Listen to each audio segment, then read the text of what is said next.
കണ്ണൂരിലെ ഒരു ചെറിയ ടൗൺ. ഓരോ വർഷവും വരുന്ന മൺസൂൺ ആ നഗരത്തെ മാറ്റിമറിക്കും. ആ മഴയിൽ തന്നെ രണ്ട് ഹൃദയങ്ങൾ ഒരിക്കലും ഒരുമിക്കാത്ത ഒരു കഥ പിറന്നു. അവൾ നേഹ, മഴയെ വെറുത്ത ഒരു പെൺകുട്ടി.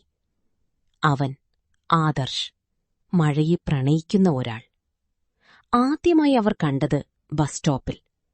മഴ പെയ്യുമ്പോൾ നേഹ കുട പിടിച്ചു നിൽക്കുകയായിരുന്നു. ആദർശ് മഴയിൽ നനഞ്ഞു ചിരിച്ചു. "നിനക്ക് മഴ ഇഷ്ടമാണോ?" അവൾ ചോദിച്ചു. "മഴയില്ലെങ്കിൽ ചില കഥകൾ ഉണ്ടാകില്ല," അവൻ മറുപടി നൽകി. അവൾ ചിരിച്ചു. "എനിക്ക് മഴ കാരണം പലതും നഷ്ടപ്പെട്ടു." ആ ദിവസം മുതൽ അവർ ദിവസവും കണ്ടുമുട്ടി. മഴയിൽ നിൽക്കുന്നവനും മഴയിൽ നിന്ന് ഒഴിഞ്ഞു നിൽക്കുന്നവളും. ആദർശ് അവളെ മഴയെ ഇഷ്ടപ്പെടാൻ പഠിപ്പിക്കാൻ ശ്രമിച്ചു. ചെറിയ ചെറിയ കാര്യങ്ങൾ: ചൂടൻ ചായ, തണുത്ത കാറ്റ്, വഴികളിൽ പതിക്കുന്ന വെള്ളത്തിന്റെ ശബ്ദം. ദിവസങ്ങൾ കടന്നു. നേഹയുടെ ഹൃദയം മാറി. "ഇപ്പോൾ എനിക്ക് മഴ ഇഷ്ടമാണ്," അവൾ പറഞ്ഞു. ആദർശ് ചിരിച്ചു.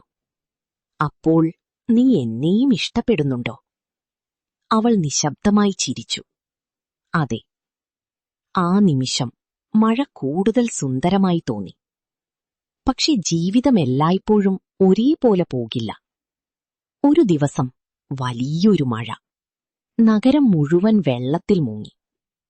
ആദർശ് നേഹയെ കാണാൻ പോയി. "നീ സേഫാണോ?" "അതെ, പക്ഷെ പുറത്തു വരേണ്ട," അവൾ പറഞ്ഞു. പക്ഷെ അവൻ പോയി. ആ മഴ, ആ വെള്ളം, ആ രാത്രി.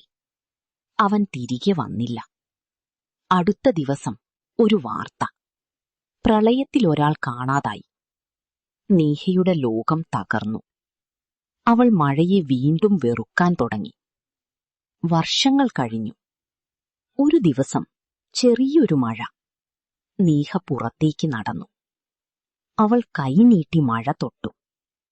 "നീ എന്നെ വിട്ടുപോയില്ല," അവൾ മൃദുവായി പറഞ്ഞു. ആ മഴയിൽ അവൾക്ക് അവന്റെ സാന്നിധ്യം തോന്നി. ചില പ്രണയങ്ങൾ ഒരുമിച്ച് അവസാനിക്കില്ല. അവ പ്രകൃതിയിലേക്ക് ലയിക്കും. മഴയുടെ ഒരു വശത്ത് സന്തോഷം, മറ്റൊരു വശത്ത് വേദന. പക്ഷെ രണ്ടിലും പ്രണയമുണ്ടാകും. കോട്ടയത്തെ ഒരു ചെറിയ മ്യൂസിക് സ്കൂൾ. രാവിലെയും വൈകുന്നേരവും സംഗീതത്തിന്റെ സ്വരങ്ങൾ നിറഞ്ഞ ആ ഇടം ചില ഹൃദയങ്ങൾ തമ്മിൽ നിശബ്ദമായി ബന്ധപ്പെടുന്ന സ്ഥലമായിരുന്നു. അവിടെ പിയാനോ പഠിപ്പിച്ചിരുന്നത് നിവിൻ. സംഗീതം മാത്രമാണ് അവന്റെ ലോകം. സംസാരത്തിൽ കുറവ്, സ്വരങ്ങളിലധികം. ഒരു ദിവസം പുതിയൊരു വിദ്യാർത്ഥിനി വന്നു. അനഘ. ചിരിയോടെ സംസാരിക്കുന്ന, പക്ഷെ ഉള്ളിൽ എന്തോ ഒളിപ്പിച്ചിരിക്കുന്ന ഒരു പെൺകുട്ടി. "എനിക്ക് പിയാനോ പഠിക്കണം," അവൾ പറഞ്ഞു. നിവിൻ തലകുനിച്ചു. "സംഗീതം പഠിക്കാൻ സഹനം വേണം." അവൾ ചിരിച്ചു.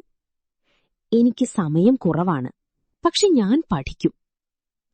ആ വാക്കുകൾ നിവിൻക്ക് എന്തോ അർത്ഥമില്ലാത്ത ഒരു ഭയം നൽകി. ദിവസങ്ങൾ കടന്നു.